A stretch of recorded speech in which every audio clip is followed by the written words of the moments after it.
When we decided to start Primal Wellness, it wasn't just a business idea. It was and still is deeply personal.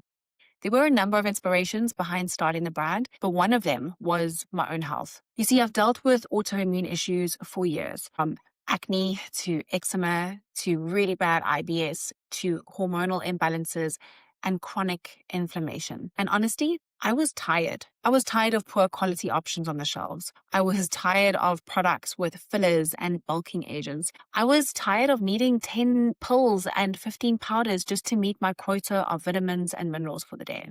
I was tired of fake flavors and ingredients that didn't align with what my body was ultimately needing. You see, I was very aware that the supplement space is deeply saturated. And so I knew that if we were going to make it, we really needed to do things differently. And so we were going to create clean, effective, no fluff, no BS products.